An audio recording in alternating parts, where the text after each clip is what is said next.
The interpretation of the oboe sound has been described in a wide variety of ways, from majestical and stately to, as quoted from Tony Kushner's play, Angels in America, if the duck were a songbird, it would sound like this. With its unique sound and rich history, the oboe makes for one very interesting instrument. It has many unique qualities, including the sound, the double reed, and the parts it receives in musical compositions. Today, I will be reviewing the musical instrument the oboe, which I have played for 7 years now, during which I will be reviewing the history, the structure, and the variations in the oboe family. As I found out from my analysis, not much is known about double-reeded instruments, such as the oboe. So I will begin with a brief overview of its long and rich history. As stated in Geoffrey Burgess and Bruce Haynes' book, The oboe has gone through a continuous process of change, and any oboe from any time period is like a snapshot, a unique moment in a fluid pattern. The first oboe made its orchestral debut in 1657 in France.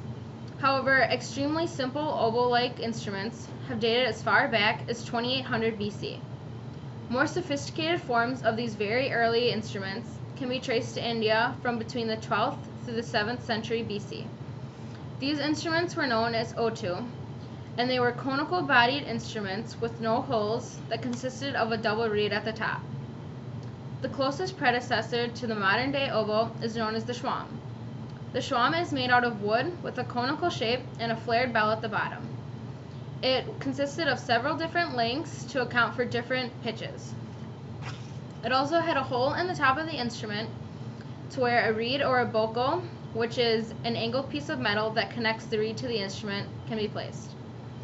In Bruce Haynes' book, The Eloquent Oboe, it was said that the shawm had by then achieved a stability of design that attested to its perfect adaptation to the music it had been playing, but as often seems to happen, the music it played best went out of style.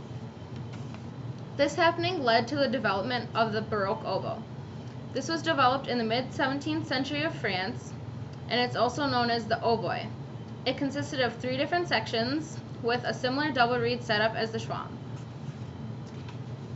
As the history of the oboe continued to grow, so did the structure. Today's modern oboe consists of 4 different parts. The upper body or upper joint, the lower body or lower joint, and the bell all make up the body of the oboe.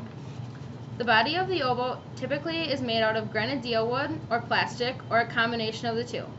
The use of grenadille wood produces a very rich and beautiful sound, however, it's not as durable as its plastic counterpart. So a combination of the two is used to form an instrument that has a very beautiful sound and is also durable. The key system that is typically used is called a full conservatory key system. It consists of about 45 different pieces that are usually made of silver or at least coated in silver. By pressing down on each of the keys in a certain pattern, you get fingerings. The reed is also the 4th part of the instrument. This is by far the most important and delicate part of the entire instrument. The reed consists of 2 pieces of cane, which are carefully tied together and tied to what is called a staple, or it's a metal tube. A piece of string is used to tie them to it, and then the staple or metal tube is covered in a layer of cork so it can be easily stuck into the top of the oboe. A sound is produced from the reed when the vibrations from your lips vibrate the 2 pieces of cane and it travels down the bore of the instrument.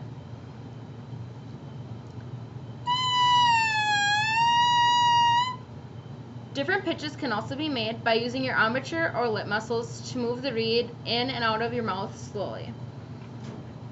Making reeds takes years to master, and as Katie Shayla, a professional oboist and tutor, said, by making their own reeds, oboists can have the utmost control over the materials used, the quality, the sound, the pitch, and the strength of the reed. There are a few other members of the oboe family, and 2 of which I'll be going over are the cor anglaise and the piccolo oboe. First is the cor anglaise, also known as the English horn. This is the 2nd most used instrument in the entire oboe family. It's considered the alto of the oboe family, which means its pitch range is 1 lower than the highest instrument in the oboe family. It is also different from an oboe in that it uses a bocal, which again is a metal piece of tubing that is used to connect the reed to the instrument. The piccolo oboe, or the musette oboe, is the least used instrument in the oboe family, and it is also the smallest and the highest pitched. The length of an instrument typically relates to the pitch range of the instrument. So the shorter the instrument, the higher the pitch is.